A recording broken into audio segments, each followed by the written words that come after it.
Hey everyone, Eric Good here from Sports Fanatics United. And before we get started with this episode here, I just wanted to let you know that this episode does contain a subject that could be considered touchy or sensitive to some of you.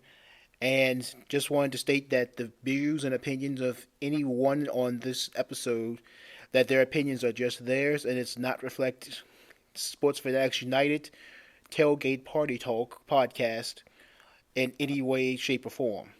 With that being said, I thank you for tuning in and hope you enjoyed this episode.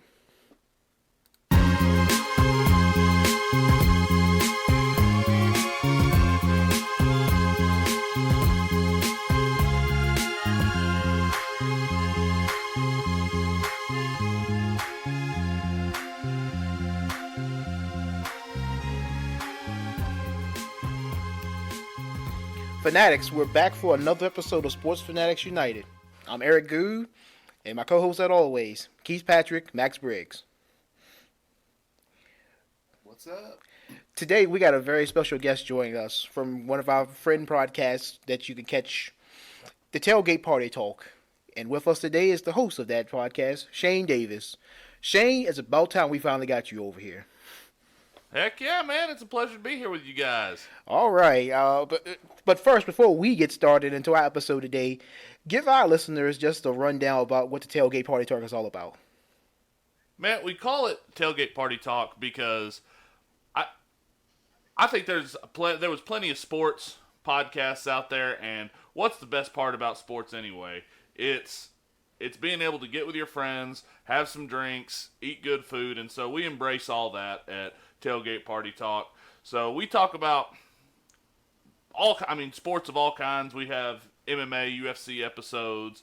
We do a lot of NBA, obviously NFL stuff, and just try to bring on genuinely interesting people. But in addition to that, we drink a ton of beer while we do it. We actually bring in people from the craft beer industry. We've had on some professional barbecuers before, and so we just really try to wholeheartedly embrace every aspect of the tailgate party with what we do. Obviously, we talk sports, but we drink good and eat good while we do it. Now, I personally got a chance to listen to this week's episode on Saturday. And first and foremost, you got to tell Quick Draw, I feel kind of a little attacked, only because when he mentioned about how when you can sit there and you can download the episode, listening to it on your Bluetooth while you're driving in your car, that's exactly what the hell I was doing. Oh. When he was in there describing, I was like, and I had a piece of pizza in my hand, I was eating it, and then he mentioned that, and I was like, well, damn, he's describing me. What? Does he have a camera in my car? What the hell is going on here? That's awesome. Well, good. Well, I appreciate you listening. Yeah, that latest episode was pretty fun. We actually were recording, and while we were recording is when, well, I mean, I'll let you get to the news, but that's actually when the Westbrook news actually broke. Was while we were all about four or five pilsners deep, and the news broke, and so you got to hear us react in real time. Yeah, because when you broke in and you were like, I was like, damn it, I actually still wanted to hear what the hell they were talking about, but you was like, we're not playing that nonsense. Listen to what really happened. I debated leaving it in there, but there was a lot. There was pretty much it was me yammering on for about 6 minutes on why he would be such a good fit with the Heat and how it might actually work with Jimmy Butler, and then it all just then Daryl Morey decided to take a on it. And that's why we love sports, because it's unpredictable. Exactly, 100%. Oh, good stuff. But since you mentioned the Westbrook trade and whatnot, let's get right to that, since this is the first time we've been on since that deal's gone down. Keith, I'll start with you. Basically, what does this mean for the Rockets going forward? So I have a few things about it. I'm obviously not really a fan of either player or either team for that matter. But it's going to be interesting to see how that fits, just because, like, obviously Harden can, is decent at shooting threes and such, but he takes a ton of them, as every Rocket does. And Brody takes way too many of them as well, but he is god-awful at them. So it's going to be interesting to see which one of them has to become basically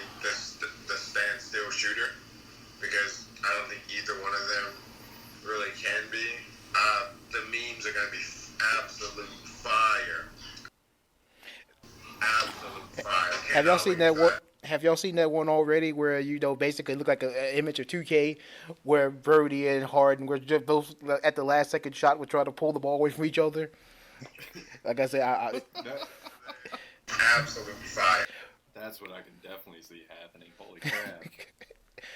I And I mean, and on OKC's side, like, what's their plan for Chris Paul? I mean, like, reports are obviously they're trying to, send him to another team, but I mean, nobody really wants him. So, are you now gonna basically make SGA play the two, or are you gonna hamper his development, or you gonna pay Chris Paul $35+ million to play 15 games this year and then call it, and then just sit the rest of the year? There's so many questions about that deal and of that. right. And Shane, all right. If you were the GM of the Thunder, like, I mean, I think I heard somewhere where they can't actually buy out Chris Paul just because of the size of his contract. Sure, Yeah. just the sheer numbers. Yeah. So, like, I mean, in that case, if you're the Thunder, what do you do? I mean, do you?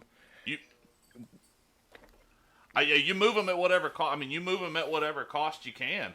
A thought that I had, and like I said, obviously they didn't really run their off season real good. You might start calling the people like the Charlottes, just the teams that just need to put asses in the seat. Now, obviously, like I said, the Heat may work. I don't know how the money would work, but you may just have to. I mean, take a couple of big bad expirings and take that Goran Dragic and Kelly Olynyk deals if you're the Heat. You got to move them at whatever cost, because like Keith said, your priority right now needs to be Shai Gilgeous-Alexander. I love Shai Gilgeous-Alexander. I think he's, as far as the young point guards in that young 21 and younger class, he's probably one of my favorite point guards out there. He's real smart, and he's an intelligent player, which I like a lot for someone of that age. And unless Chris Paul is bought into actually the future, which I just don't see. I don't see it working that way. You just have to move him at whatever cost, whatever you got to do to maintain, to keep as many of the assets as you've acquired as possible. Because I think they're doing a masterful job as far as the rebuild goes. Exactly, and I think I saw a list somewhere where now they're up to what? It's like 12 picks that belong to other teams besides their own. Yeah. And it's man. I mean, that's basically over the amount of time you're basically getting a shot at putting together a roster of your own. And Max, I mean, what are your thoughts on it? Well, as you know, I'm not the biggest NBA fan, specifically because I'm waiting for the Kings to either come back to Kansas City or we get an expansion team. So until then, I'm kind of boycotting the NBA. But personally, the way I look at it is OKC made the right decision. They weren't going to just go out there and, make a run in the playoffs with Westbrook there. And really, they were at the point where they needed to rebuild.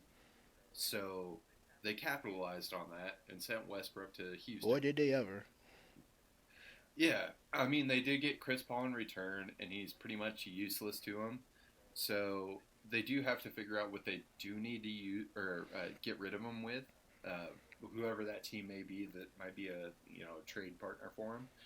But they've set themselves up in a way that it's not going to be this year or maybe even next year, but those following years, they're going to be in a position where they've reloaded some and have a young core nucleus to go out there and make a run in the West. So, I mean, OKC did exactly what they needed to do in order to set themselves up for the future.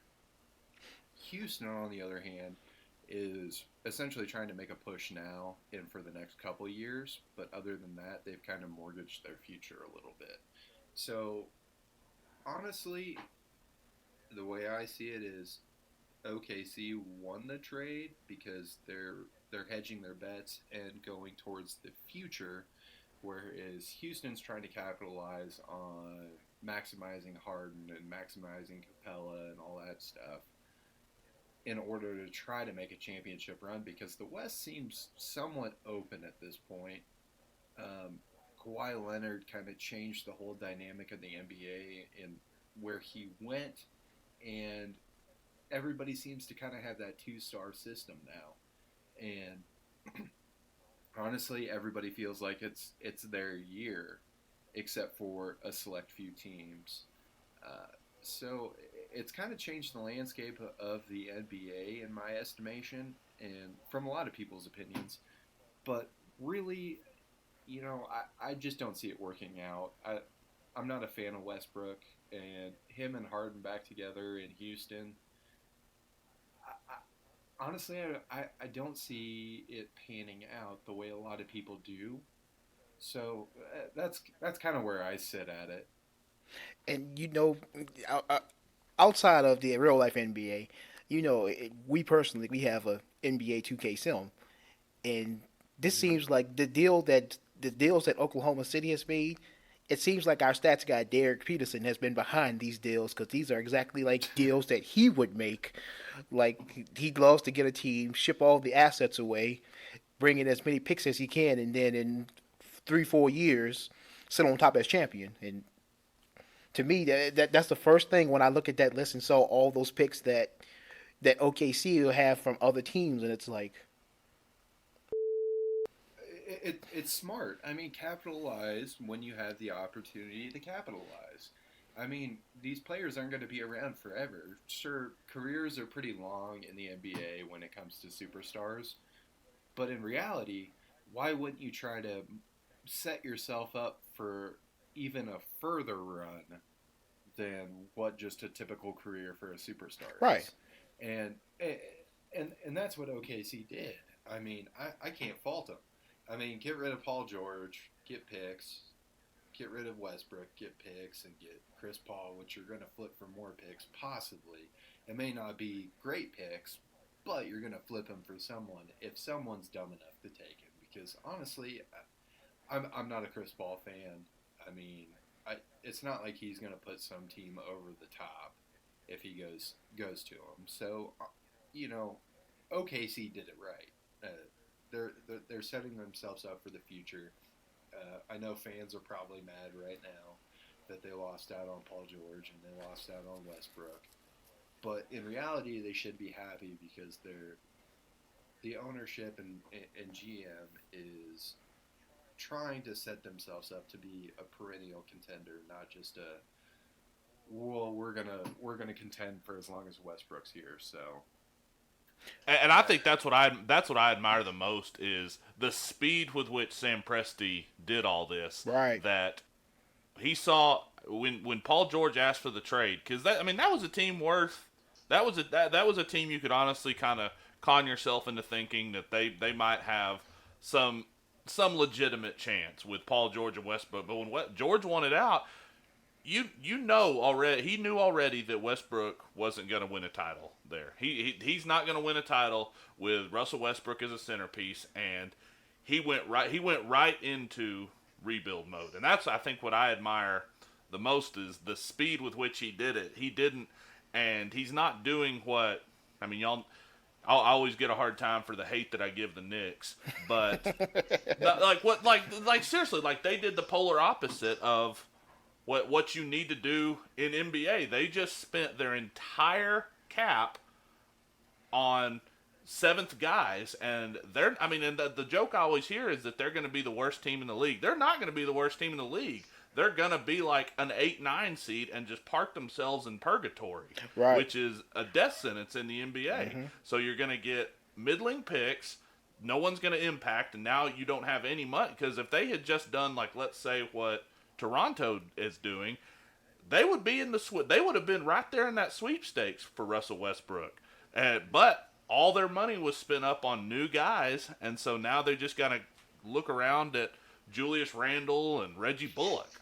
And so I thought it was a masterful job with the speed with which, like, it's just an obvious, even from an outsider like me perspective who doesn't know, come here from Sikkim, that it's not a James Dolan situation where he's just trying to fool and pull the wool over his fan base's eyes. It was a full on, like, we need y'all. We need y'all to be dedicated, and we need your patience, but we're going all in with this. Like we're this is 100% what we're doing, and we're diving in both feet first.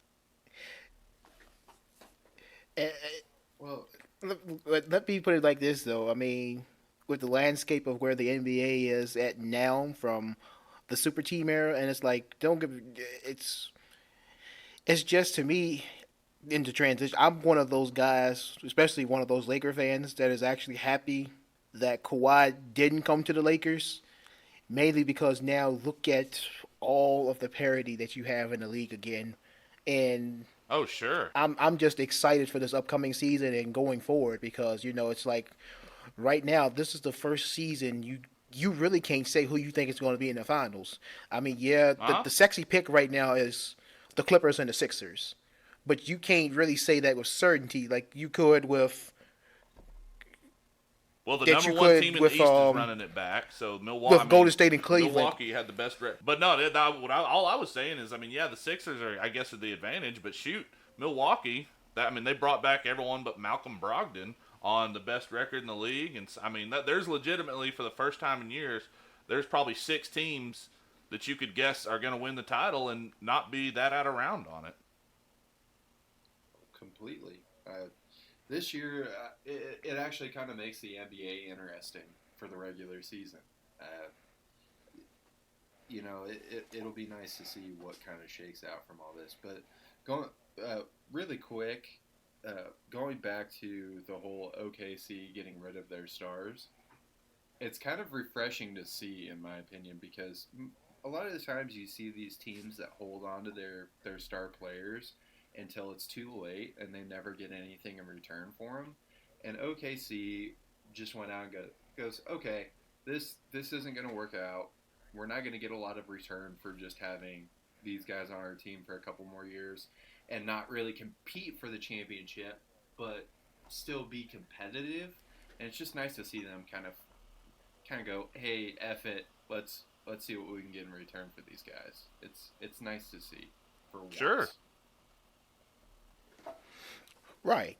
And, right. And I mean, it's just to me, like I said before, it's so much excitement going into this upcoming season. It's like it's why for the first time and probably since I say the 2010 season that this league has the most parity that I've seen in a good while, and I'm actually looking forward to opening night for once.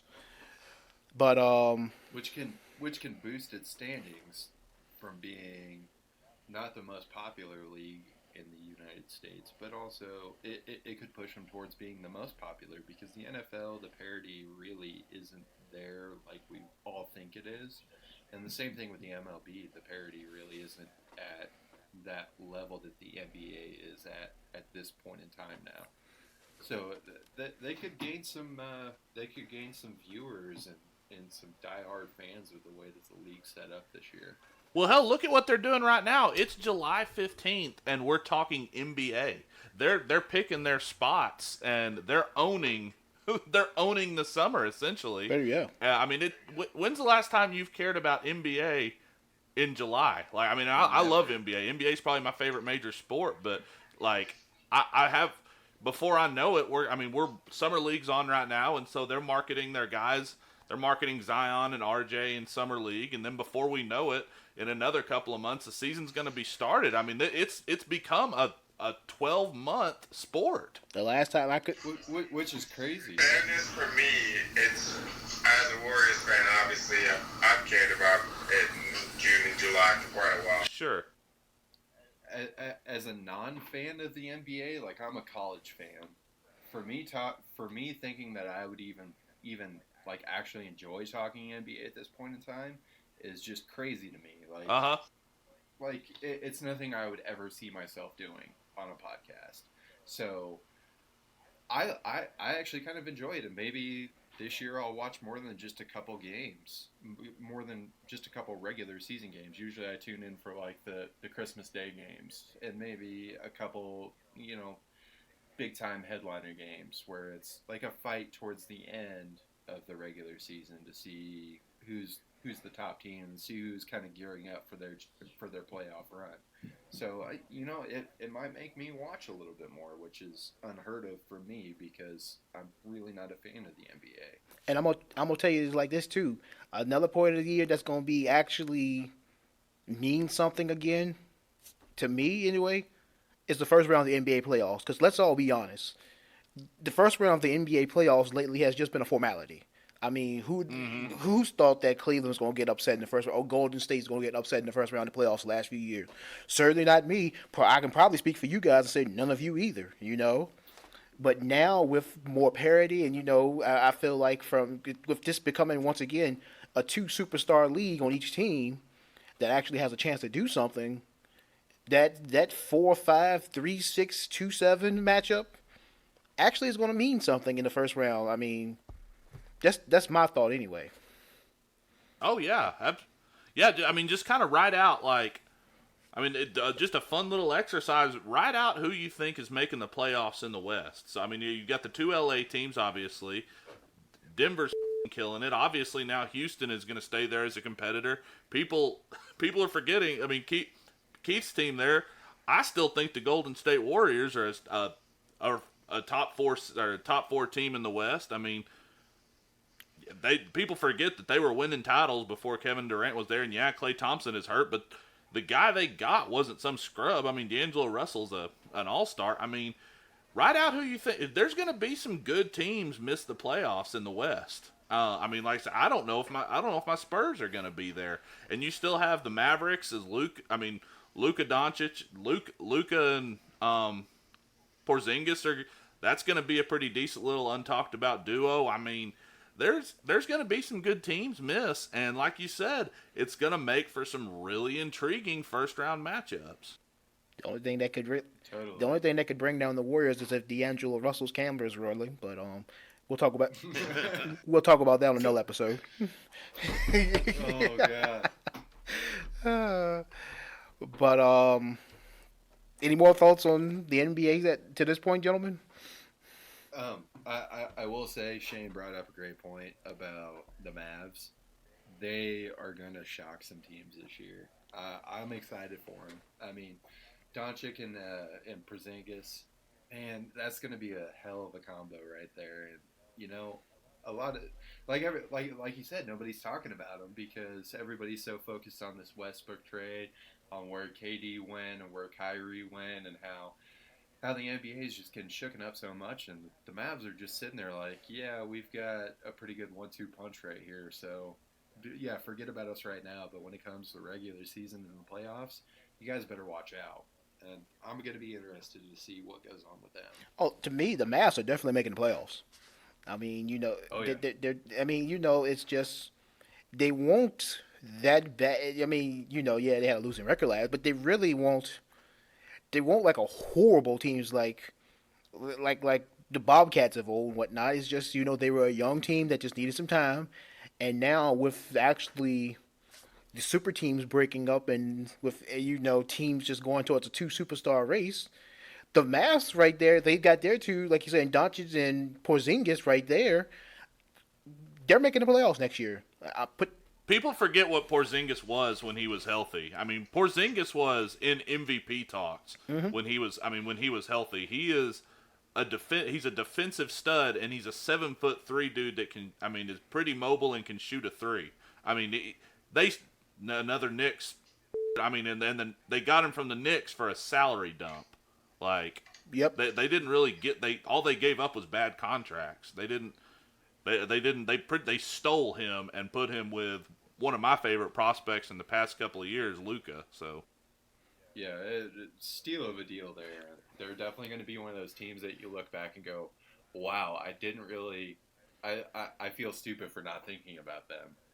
It's going to be an interesting year in the NBA, and I'm really looking forward to seeing what those two can do together. But remember, guys, it's not theft if the other party was willing to give them to you. Yeah, well, it's the Knicks. Thank you. One quick point, or one quick team that I do want to point out that I think is going to be improved. They may not fully make the playoffs this year, but the Kings have a lot of talent that's Yes. They haven't made Barnes, but they have a lot of talent as well. And see, Amen. Send him back to Kansas City, please. give up on that dream, Max. But yeah, I mean, the Kings last year they were another one of those teams like they had a losing record, but they weren't horrible. Luke Walton, to me, got the short end of the stick with the Lakers because every year he actually improved that team, but because it either Magic Johnson or LeBron or whatnot just had their disagreements with him, he was the scapegoat that was gone at the end of the season. But with Walton now with the Kings, like I said, he's gonna be a coach that constantly improves that team, and it might not be this year, but in a year or two, the Kings are going to be something in the Western Conference as well. I can get behind that one. All right, guys, let's move on and let's talk about where Major League Baseball, the Atlantic League, that's independent of them, but MLB has a deal with them where they test out these ideas. And one of the ideas that they're going to test out in the second half of the Atlantic League season is that batters could steal first base. Um, Max, how do you think? Was this something that you would want to see translate to the Major League game? And what do you think would be the effect it would have?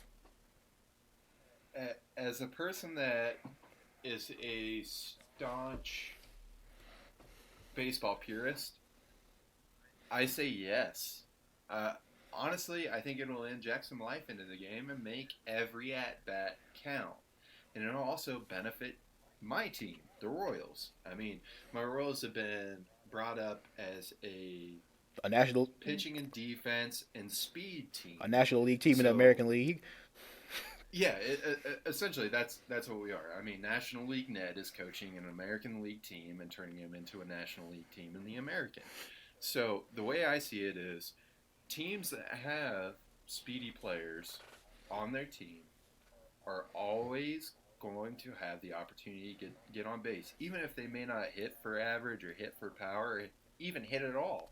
They have the ability to make contact with the ball or wait for a drop third strike, or a foul tip that gets away from the catcher or from any positional player, and it'll allow them to get on first base and then open up the ability for them to steal second and possibly third, depending on how fast they are. So that opens up a whole new facet of the game to where every pitch, every swing, every little thing counts in the game. And guys like Billy Hamilton on the Royals that may not hit that well, it's going to force teams to throw more fastballs and more cutters to them because they're going to be afraid that if the catcher drops the ball, that player is going to end up on first base. And then it's going to allow these batters to be able to hit more fastballs, so it opens up offense throughout the entire game. So personally, I think it should be adopted into the MLB because the MLB is kind of struggling with viewership and fandom right now, and they're kind of they're getting to a point where they're almost a forgotten about league because the NBA is taking the country by storm with the off season that they had. And like we said before, we're talking about the NBA in mid-July, and the NFL has always been that powerhouse where it's considered, America's league at this point, and America's pastime. So the MLB has been kind of forgotten about, and if you inject some life into it with this little rule change, like it's not going to take much to make this happen. I think it could really make every single pitch, every single at bat, every single second of the game interesting and bring in more younger viewers. Shane, you're the guy that's basically when we talk, you're basically the guy that says that MLB needs to do what they can to make the game more interesting to especially younger viewers. How do you feel about this as an improvement? Now, like I said, it's not what I think. I mean, it's something. It shows a willingness to. It shows a willingness that they know that they have a problem. If that makes sense, it's a willingness to adapt is what it's showing. Now, like I said, I think they need to explore more the lower in the mound or what. I mean, they have to get people on base again somehow, because it seems to me, and now all three of y'all are way smarter about baseball than I am, but just from kind of an outsider's perspective, baseball seems like it's almost hit like an analytics tipping point, where, and like Max was talking about, of maybe it will breed more steals, because the steal is almost, from what just from what I've noticed playing fantasy this year, the steal isn't near as prominent as it used to be, because analytically it just doesn't make sense to put a base runner at risk when everyone is just going to be swinging for the fences. And so they have to get some sort of action into the game that's not just a strikeout or a pop out, or you know what I'm saying, right? Or a home run. And so it shows a willingness to adapt, and it shows a progressiveness that really baseball for years has been kind of known as the stick in the mud league. Now there's still some issues I think that they have with that, but the fact that they're exploring the idea gives me hope, and I think it's a positive. I think it's a positive move for sure. Now I don't know how. I mean, y'all know more about baseball. How often do y'all really see this like actually happening? I mean, like once an inning. It depends on like the people that are up that inning, and where the foul ball would go, in my opinion. Okay. Like if and that's I genuinely don't know a lot about the inner workings of it. I was genuinely asking. I don't know what it would be like, how often it would actually come into play. I didn't know if it was like a once a game thing, or so that's awesome. No, I a couple times a game.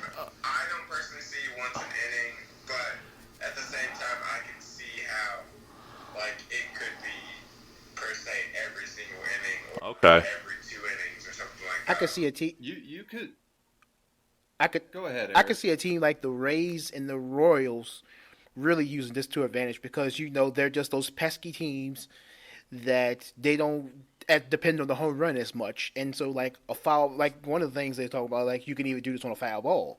So now let's say a foul ball goes screaming down the left field line. Well, if I'm standing at home plate, I can beat that, So. Well, exactly, and that's why I see it happening at least once an inning, because I mean these teams are going to adjust the way that they bat. If they put the ball into play and keep it inside of the field, not up into the stands, they're going to be able to make it to where they can get on base no matter what. So it'll be interesting. I mean, it's kind of like turned into cricket in a way, where cricket you just have to make contact and then you go run. So now baseball's kind of adopting that cricket mentality, which makes it really interesting, and it would be interesting to see how it would play into the actual overall game, and how teams adjust their batting strategies and their base running strategies and all that stuff. So it could take over for definitely teams like the Royals, or like you said, the Rays, and even like the Braves. I mean, the really fast teams out there will try to adopt this rule and adjust the way baseball's played. It'll be interesting to see. And let's not forget either, stealing first base, technically this isn't of this variety that they're proposing. Yeah, to me, I think this is the first iteration of this. But the actual stealing of first base, this isn't the first, because back in the day, you would actually have base runners that would, from second base, go back to first. And when I heard of that, I was like, that's the most asinine thing I've ever heard. But it's like, why would you go backwards? You're trying to, but I guess, you're trying to distract the pitcher. But, I mean, you're going to get thrown out trying to steal first base. But in here, I'll diverge. And, it's like, this is like another iteration of it.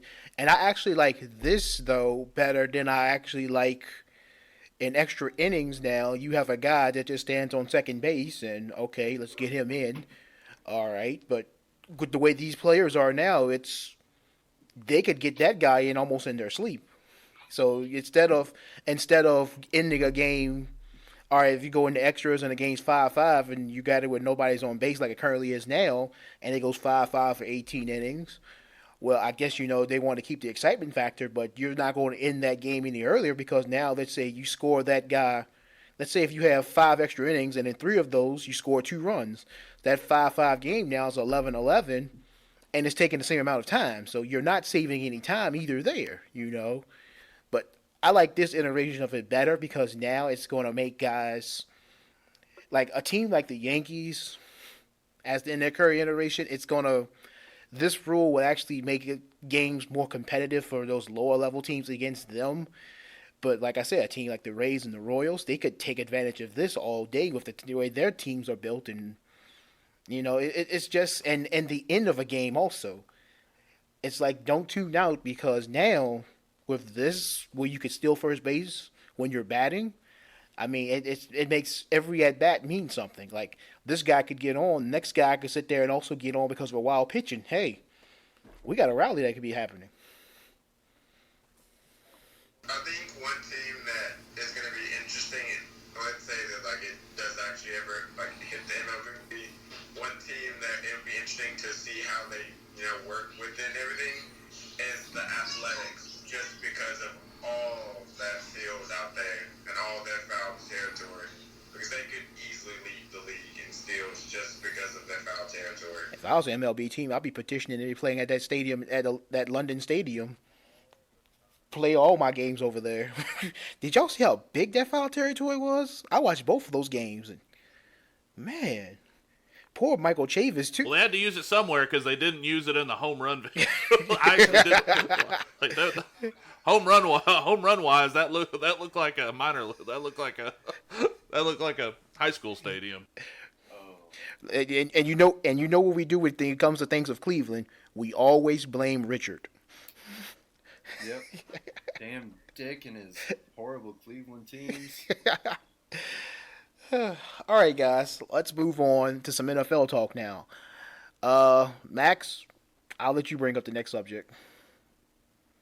Well, okay. So the next subject is a touchy one, but it's something that has to be talked about because it's hitting headlines pretty much every single day that you look at the NFL lines. So Tyreek Hill, he's essentially, we've had this weird saga about child abuse allegations.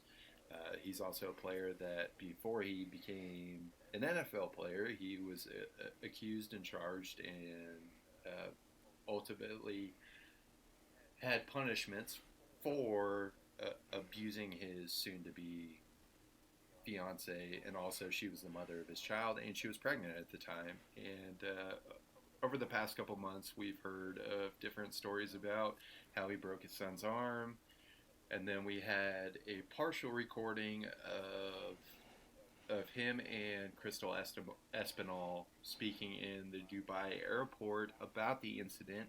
But come to find out later, the news that actually got the tape actually doctored the tape in a way where they left out some very crucial bits of information, and then also edited the tape in a way that made Tyreek Hill look a lot worse than what he truly was trying to say in the tape, and we never got the full story.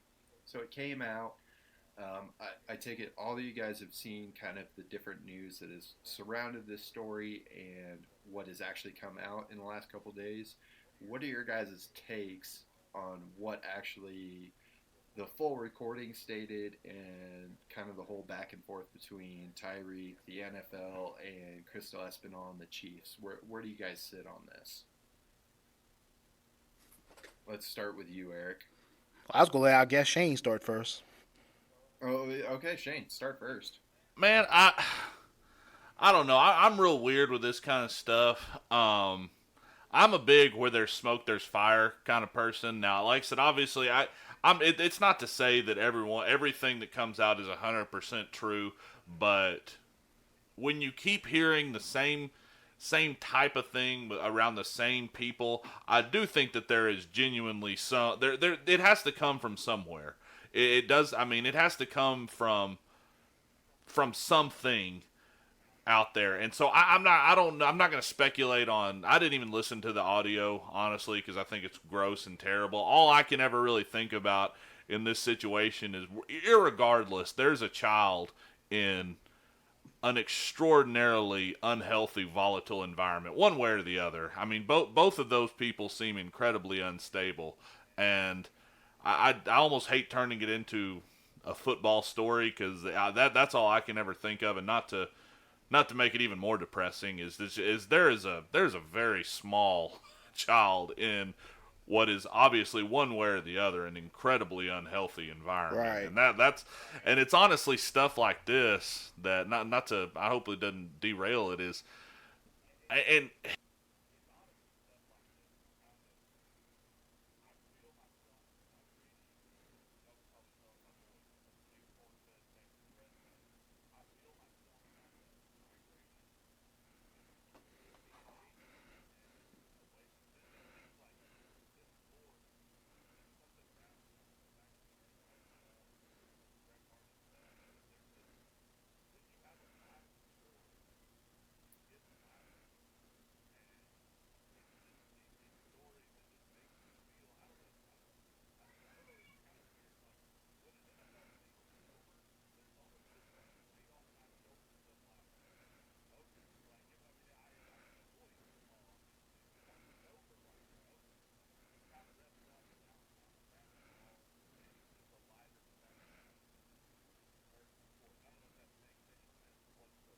No, it does because to me, it's like you said, it feels like to me like the NBA has more of a conscience when it comes to matters like this, and the NFL, it's like, hey, these guys just put asses in seats and make me money. Look, that's all I care about.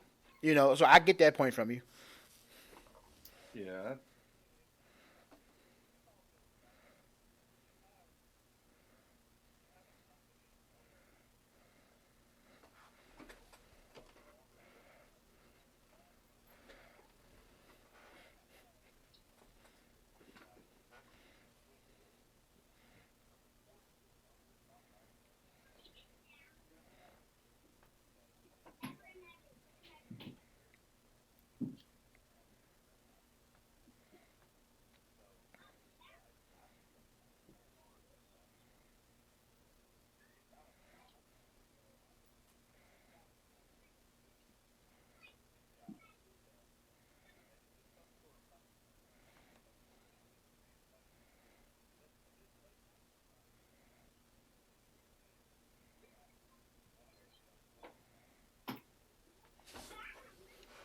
No, I'm totally with you. I think my only addition onto this is honestly, I, the way I see it is when it comes to issues like this, we need the full story, and we also need transparency, and we also need a set guideline as to how to punish these guys because honestly, right now, right in Kansas City as we speak, we're sitting here thinking that Tyreek Hill is either going to get 0 games or 2 games, when in reality you had what Zeke last year got 6 games Year before last. for year before year before last. He got 6 games for uh, so getting cleared of charges for hurting someone or hitting a woman or something like that. I mean, the definition as to how the punishment is doled out in the NFL is kind of just at the whim of Roger It's a Goodell. it's And a joke, is like, what it is. well, yeah, it really is. But I mean, you have one guy doling out these punishments that make no sense for the actual crime that is committed. But I will say, going back to the actual crime that is committed, we need all the information.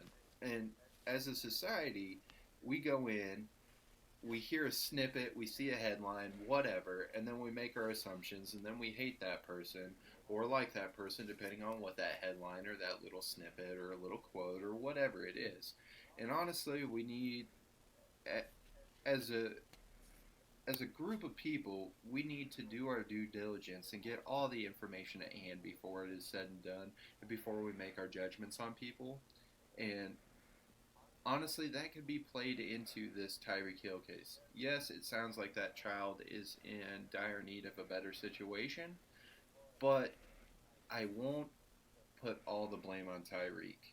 It is also the mother, Crystal Espinal's, duty and fault to actually put that child in a better position or take care of that child. And it sounds like with the saga, there's been a lot of if this or what happened here and all that stuff.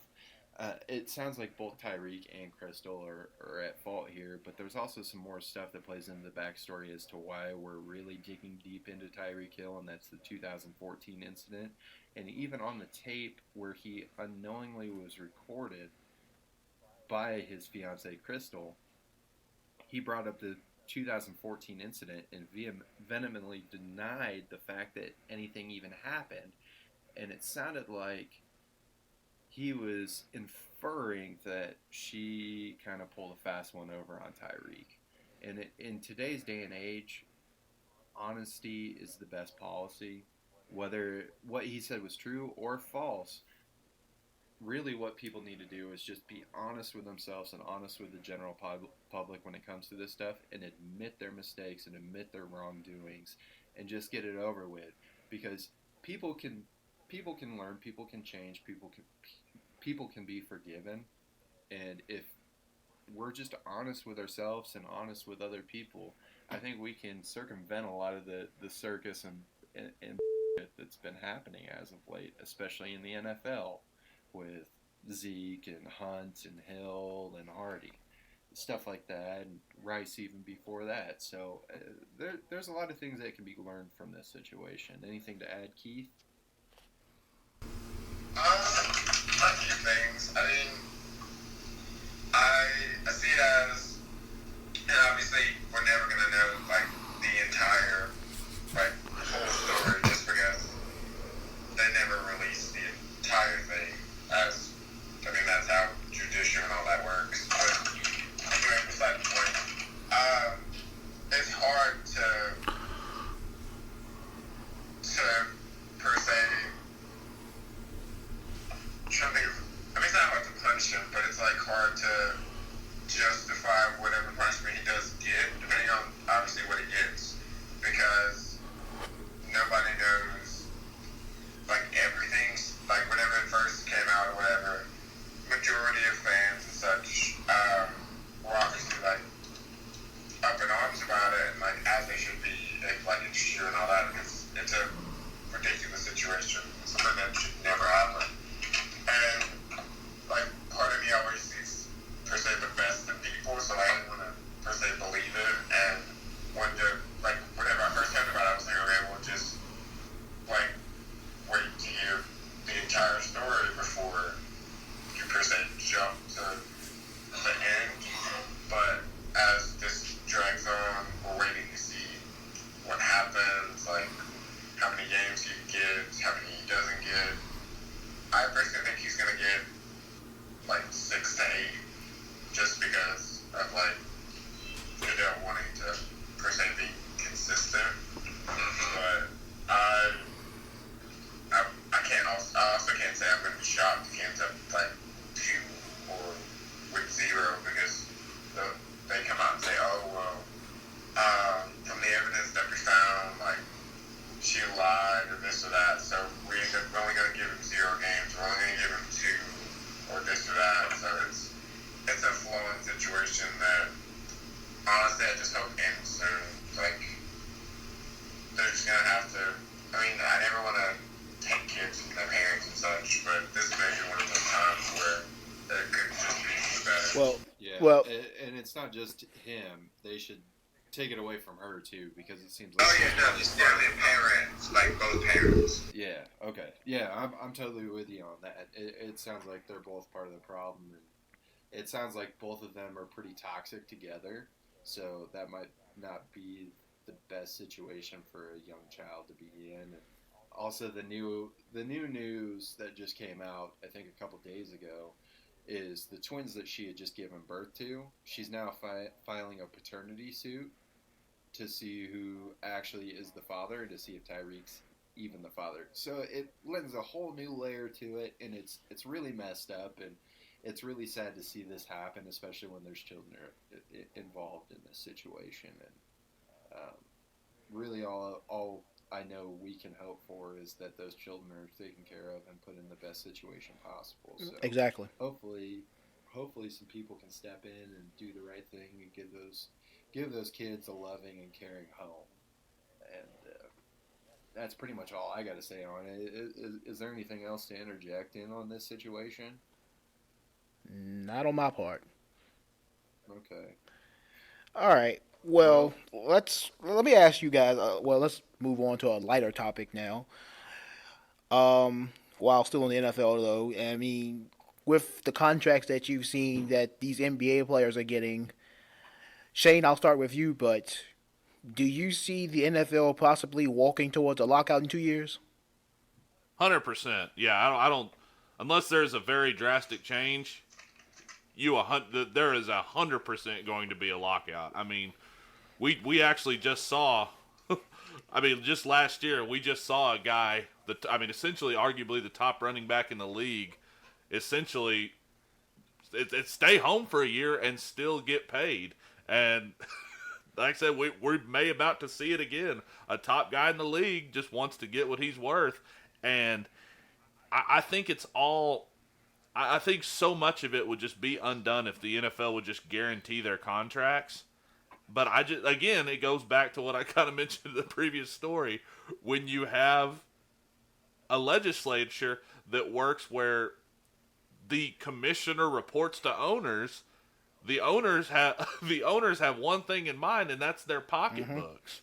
And so when the commissioner essentially by proxy, his concern ends up being ownership, the owner's profits, not putting out the best product on the field, you're gonna have an issue. And I think it may. I don't, unless something changes, and I think it's gonna have to be guaranteed money on contracts would be a good start.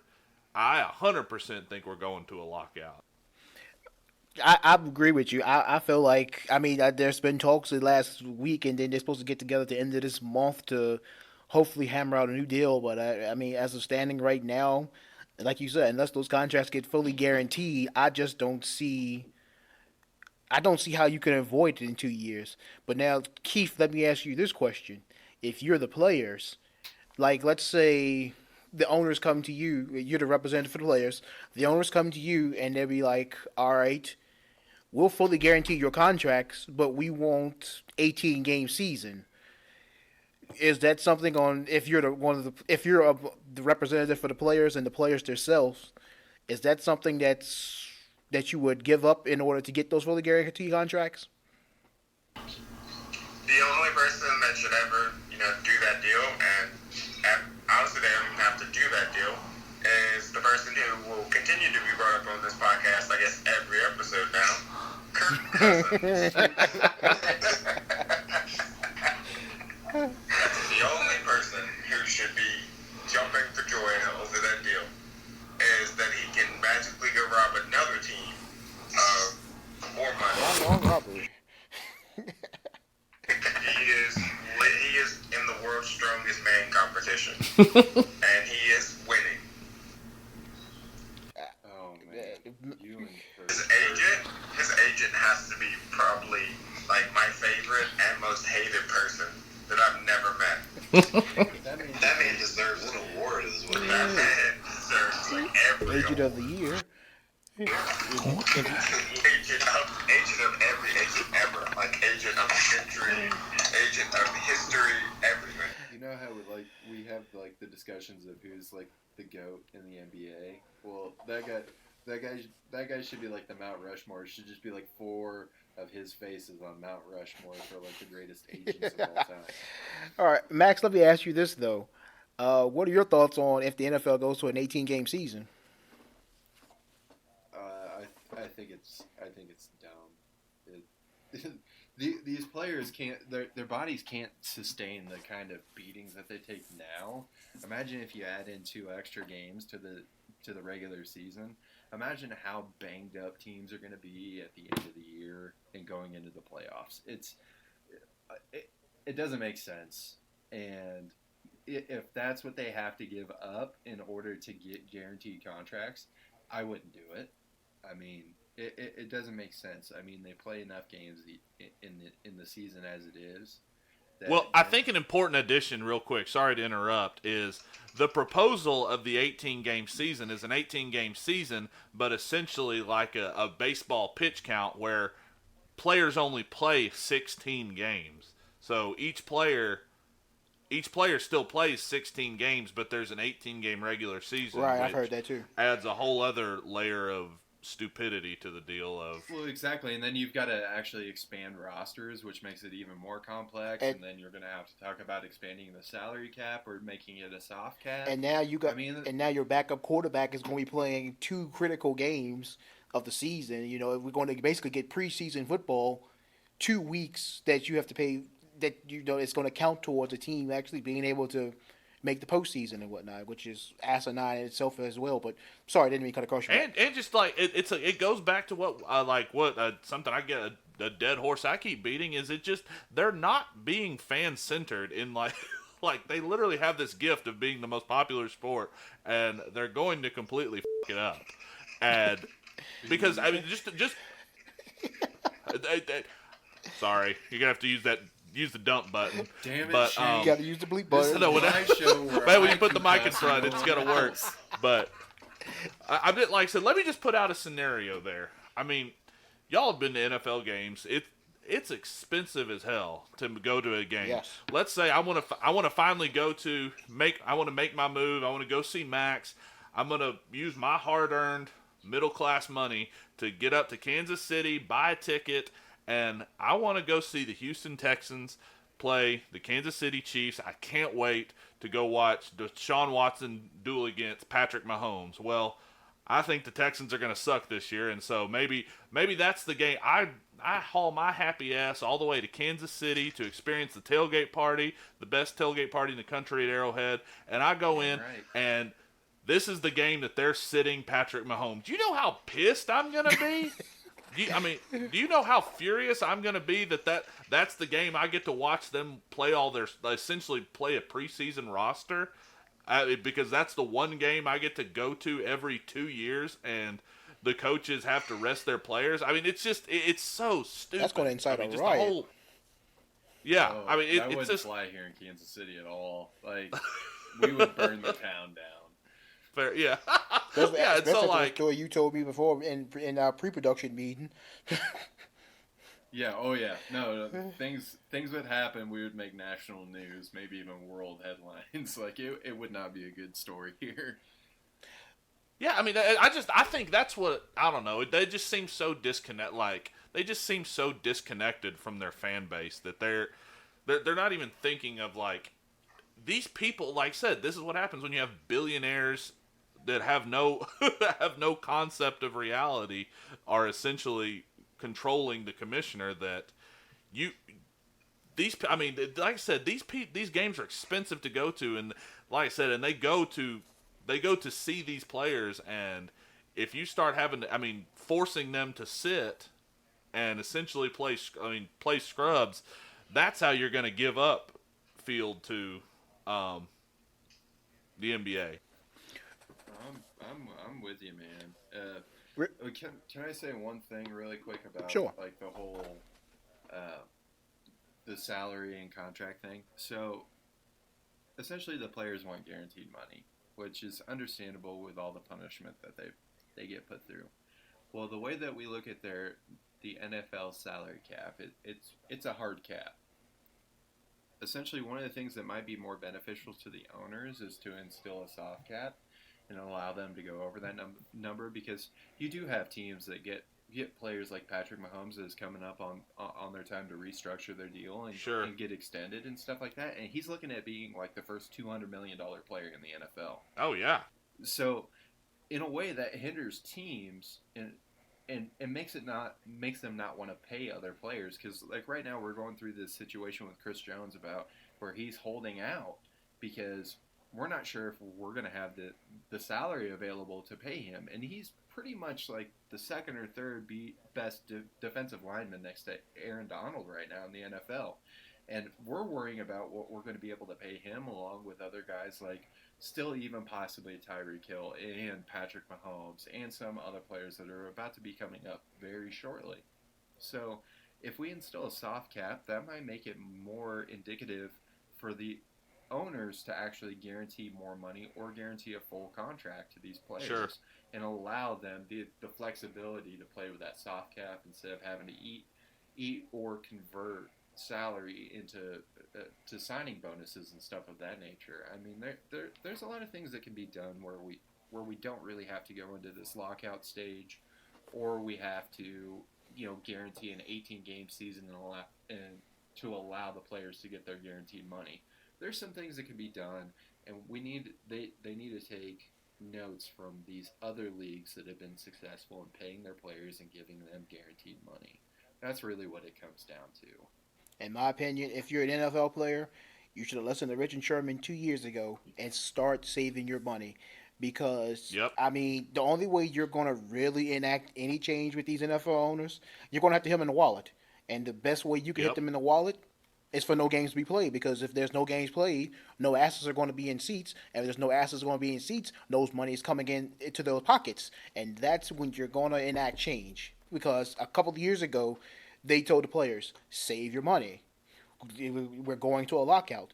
They caved in what? 2 months because these guys didn't listen. They didn't save their money.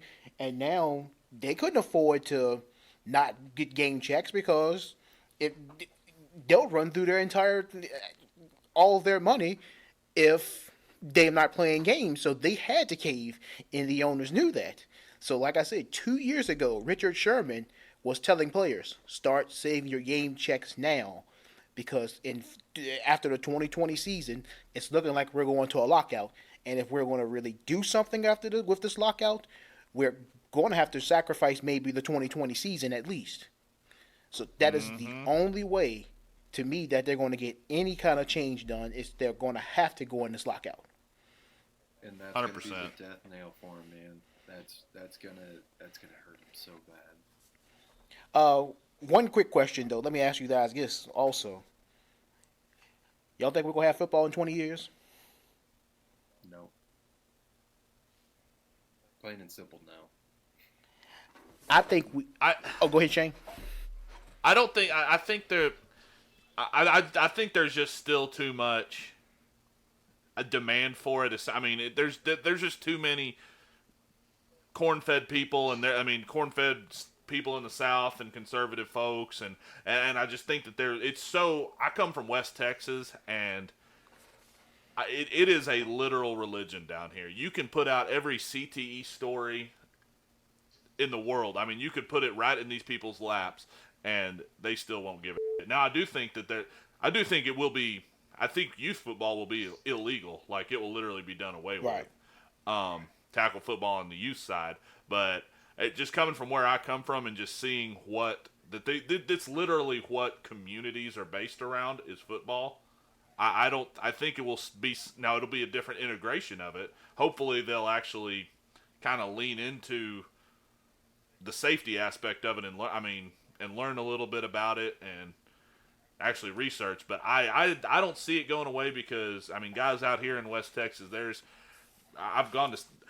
are schools that have 15 people in their senior class that they can't field an 11-man team, so they play 6-man football just because that they're going to play football at whatever costs. And yeah, it would be easier to play basketball, it's cheaper, but they're going to play football, and so 6-man football is a thing out here with communities of 200, 300, 400 people.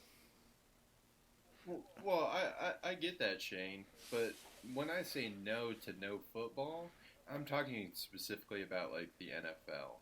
It's going to revert back to more of like a regionalized thing where I know Texas has the big football following, kind of like the church of football essentially. But the NFL as we know it probably won't last with the path that they're headed down and then the way that football destroys a person's body. I don't see players sticking around and playing football when they can go play in the NBA or go play in the MLB.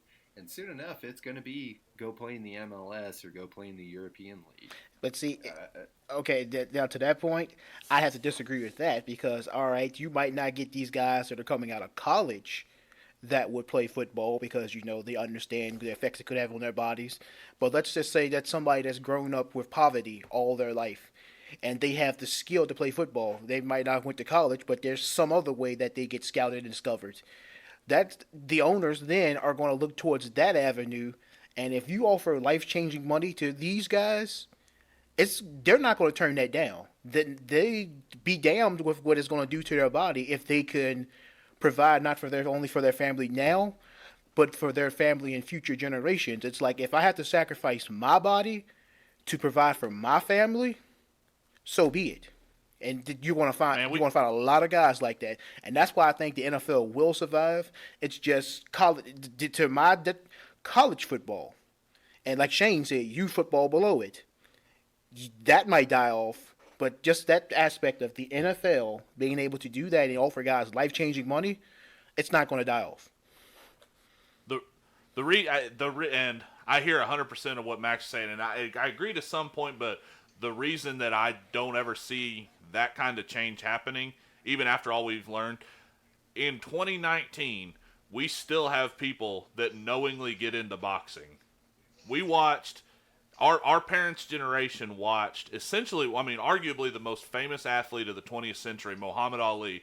We watched him degrade before our eyes into essentially a puddle of skin that couldn't walk or speak because of this sport, and we still have people knowingly sign up for boxing. Right. There is still boxing on TV. Now, like I said, agreed, it's not as popular as it used to be. It's not like it was earlier whenever, I mean, it was boxing and baseball, but there are still people that knowingly sign up for a sport where the only qualification is you can get concussed and knowingly get concussed, but as long as you can stand up before 10 seconds and take more, you're still in it. Right. And so that, I don't know. I just don't think, maybe it's just the pessimist in me that's a sport that is way less popular and you make way less money than in football. And we still have people knowingly get into it. Exactly. Well, yeah, but that can also show the trajectory of the NFL and how it might decline. 100%. Mm-hmm.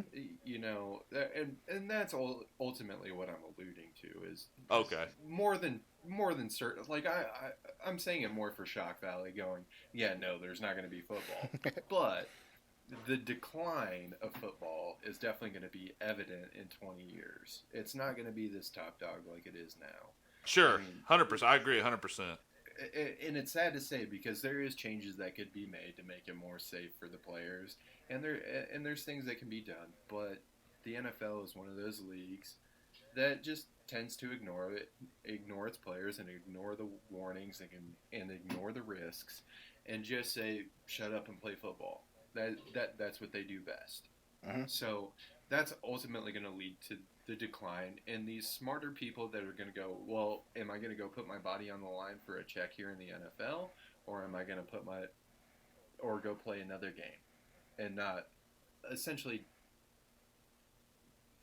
downgrade my health for going and playing baseball versus football, or soccer versus football, or something like that, or play basketball versus football.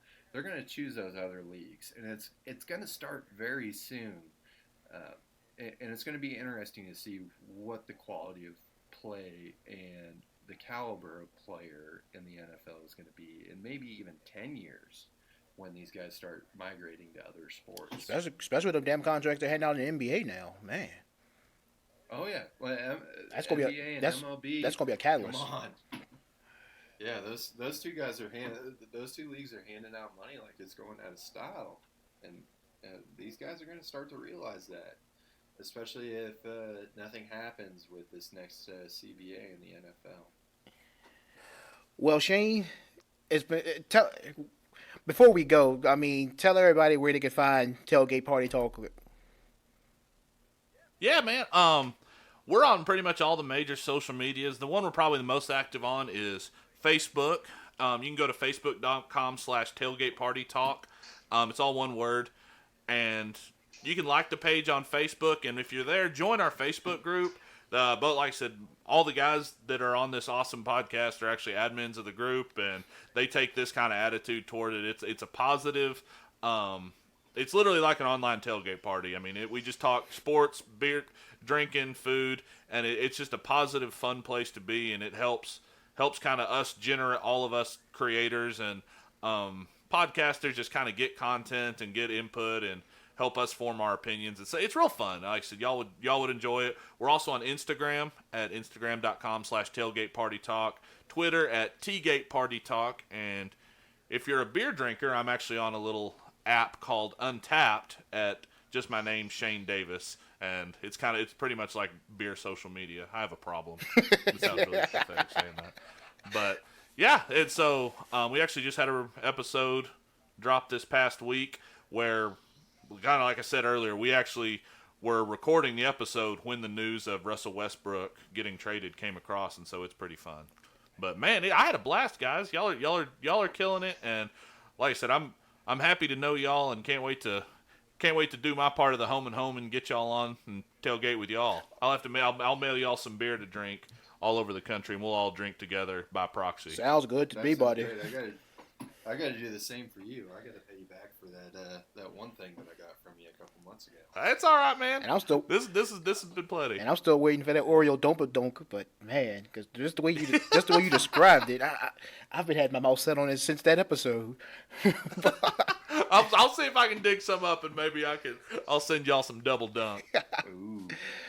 All right, that's our episode. We'd like to once again thank our guest from Tailgate Party Talk, Shane Davis. From my co-hosts, Keith Patrick and Magus Briggs, I'm Eric Good. And until next time, Fanatics.